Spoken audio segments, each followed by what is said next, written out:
Hey, j'ai croisé une de mes amies la semaine passée, puis écoute, ça devait faire 10 ans qu'on s'était pas vus. Tu sais ce qu'elle m'a dit? Non. Elle a dit, tu changes pas, toi.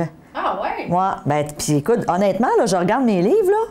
Regarde, ça, c'est mon livre Pour mieux vivre avec le stress que j'avais publié, écoute, c'était en 2005. OK. On voit la photo, là. Ben ouais. Ben, tabarnouche, ça, c'est la réédition, là, 10 ans plus tard. Pareil. Crime! Non, non, moi, écoute, je te le dis, je rajeunis. Ben, c'est vrai, c'est vrai. Ouais. Tu vieillis pas. Non, Mon Dieu, qu'est-ce que tu fais? Pour être belle comme ça? J'ai lu mon livre Rajeunir. Le secret de la jeunesse. Le secret de la jeunesse.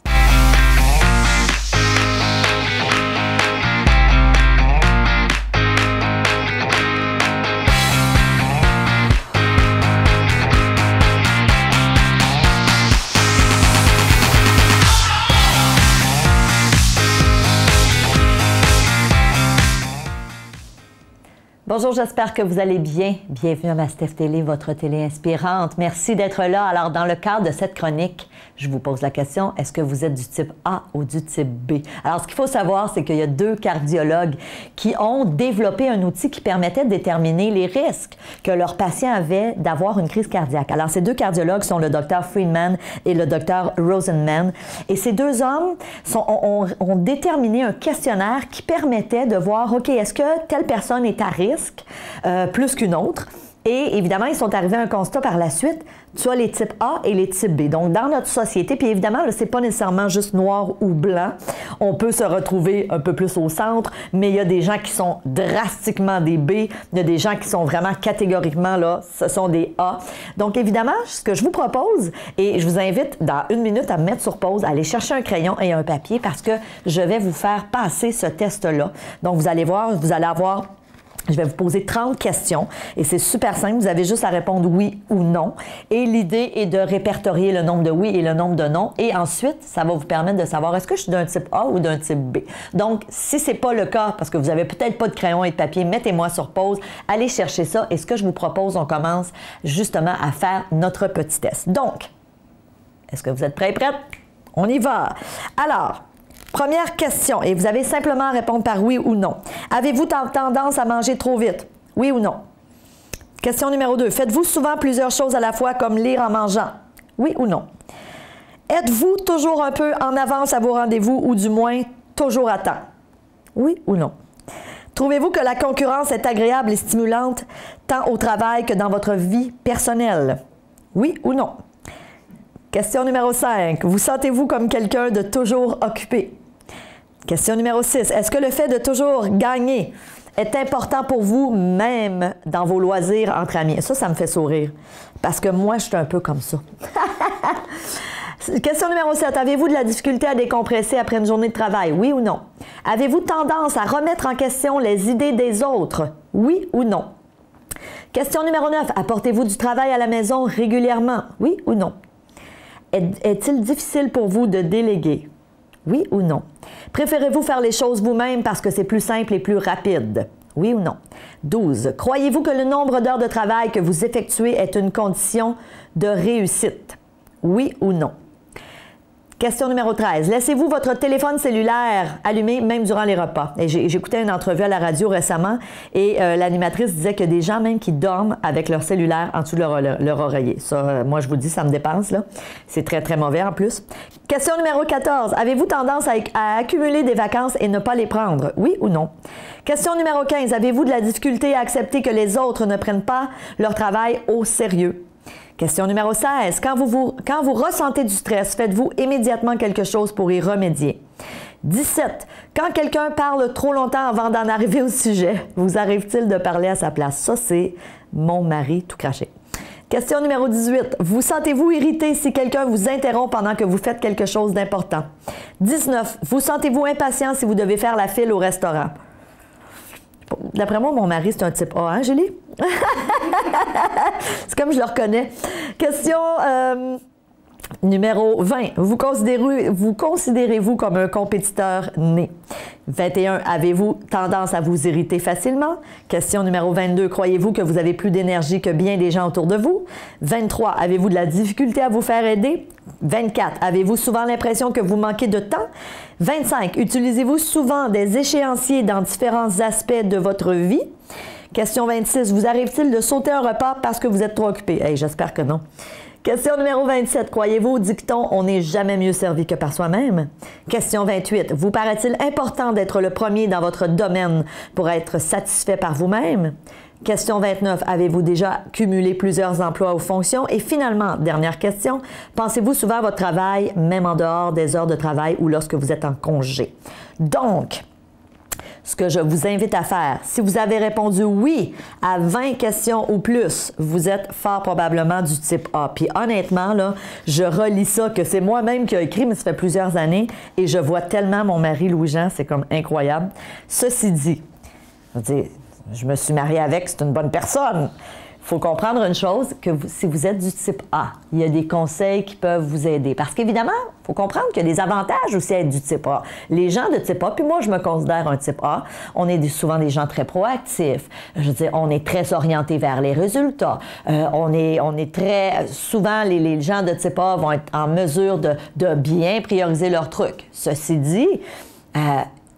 souvent, les gens du type A, puis c'est ce qu'on sait aujourd'hui avec les études qui ont été faites, ce sont des gens qui ont tendance à être un petit peu plus stressés que les autres. Donc, si vous vous êtes reconnu, si vous avez plus que 20 oui, hein, vous êtes du type A. Donc, quelques conseils pour vous aider. Premier conseil, évitez d'en prendre trop sur vos épaules. Donc, évidemment, je le sais, quand on est un type A, on aime ça avoir plein de responsabilités, mais à un moment donné, si ça devient trop lourd, si vous ressentez du stress à une intensité trop élevée, il faut être capable de dire non ou de s'écouter.